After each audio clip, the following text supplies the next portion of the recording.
I stood by the tall glass window of my condo. The city sprawled beneath me in a quilt of lights and shadows. The silk of my blouse clung cool against my skin, and for a moment I admired my own reflection in the glass. Steady, composed, successful. You'd never guess how much it took to build this calm. That's when my phone buzzed. One sharp vibration, then another. I picked it up, half expecting another late-night email from work. Instead, the notification froze me in place. Notice of eviction. My own parents' names stared back at me in the initiating party section. For a second, I almost laughed. The kind of bitter laugh that bubbles up when life decides to recycle old wounds. They were actually trying to throw me out of my own condo. I read the text again, their lawyer's tone dripping with smug authority. Apparently, they had convinced themselves I was living here rent-free, under their name. They had no idea. No idea who I had become. No idea what I owned. I slid the phone onto the marble counter, let out a long breath, and sipped the coffee I'd left growing cold. It tasted faintly bitter now, like irony. I wanted to be angry, but mostly, I felt this quiet thrill. Because if they thought they could still dictate my life, they were about to learn just how much power I'd taken back. And the truth was almost poetic. They were trying to evict me from a building I owned. I wasn't always this calm. Years ago, I was the girl who shook when she raised her voice, who swallowed her pain to keep the peace. Growing up in my parents' house felt like living in a courtroom where the verdict was always against me. My father's voice was the gavel, sharp, final. You'll never make it on your own. My mother's sighs were the quiet sentences that followed. Maybe you should just do what we say. It's easier. I remember the night it all broke. I had been accepted into an internship. Unpaid, yes, but with a company I'd dreamed of working at. I came home glowing, clutching the letter in my hands. My father barely looked up from his newspaper. Unpaid? Then it's worthless. You're not doing it. My throat burned. My hands shook so violently I almost tore the paper. It's a start, Dad. You're not going, he cut in, slamming the paper down. You think life is some fairy tale? You'll come crawling back when the world chews you up? My mother just turned her face away, as if she couldn't bear to watch the collision. I went to my room and cried into my pillow, the kind of tears you choke on because you don't want them to hear. That night, my grandmother slipped in quietly, her silver hair falling over her shoulders. She held my hand and pressed something into my palm. A small brass key tied with a faded red ribbon. This isn't for a door, she whispered. It's a reminder. You will unlock your own future, no matter who tries to keep you shut in. Her words burned into me. By morning, my decision was made. I packed what I could fit into 2 suitcases, ignored the sting in my parents' voices, and walked out. It felt like stepping into cold, raw air without a coat. Terrifying, but also liberating. Independence was not glamorous at first. My first place wasn't even a place, just a converted storage room I rented cheap. The ceiling leaked when it rained. I ate instant noodles for weeks. Some nights, I cried myself to sleep wondering if my parents had been right. But that internship? It changed everything. I met people who saw me, not as a burden, not as a disappointment, but as someone with potential. One woman in particular, Marissa, a senior manager, took me under her wing.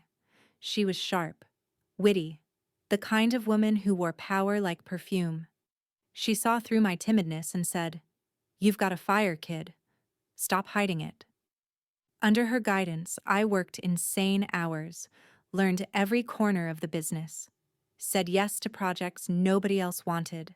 I made mistakes, burned out, picked myself up. The first time I landed a client on my own, I remember staring at the signed contract, my hands trembling with disbelief.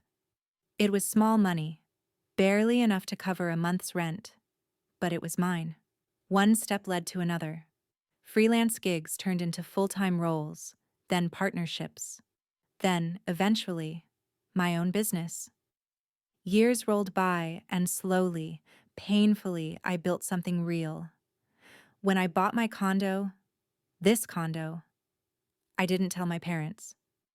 Not because I didn't want to, but because I wanted it to be mine, untouched by their control. And then, one day, an opportunity came. The whole building went up for sale.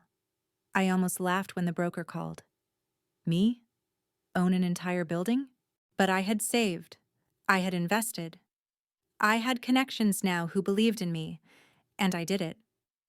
Quietly, without fanfare, I signed the papers and became the owner of the very building I lived in. Online, I posted modest updates. A new desk, a view from my window. Never the full picture. My family thought I was getting by, and I let them think that. The day they came, I knew before they even knocked. Movers crowded the hallway, boxes stacked, voices echoing.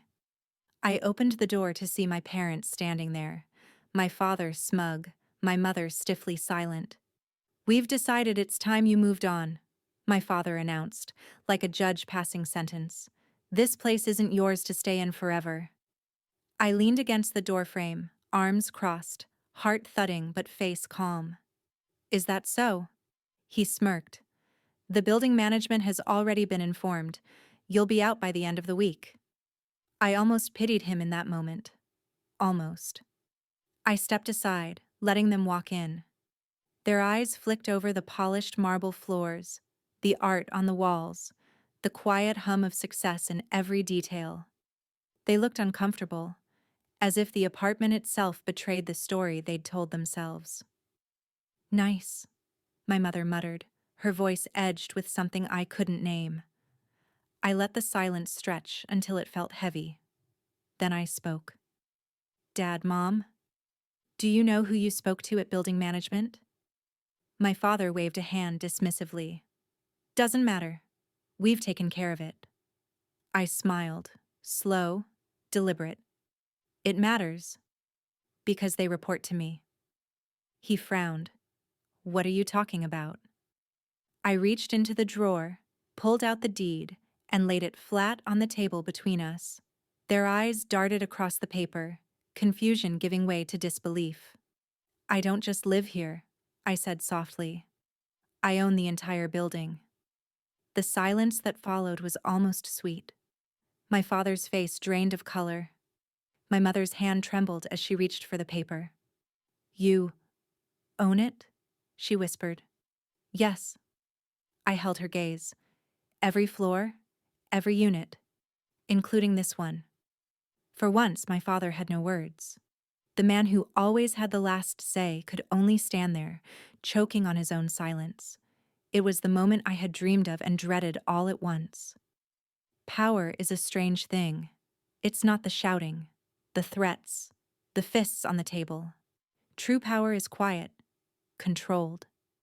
I poured them tea, because why not? Let them sit in their shock. When I finally spoke, my voice was calm.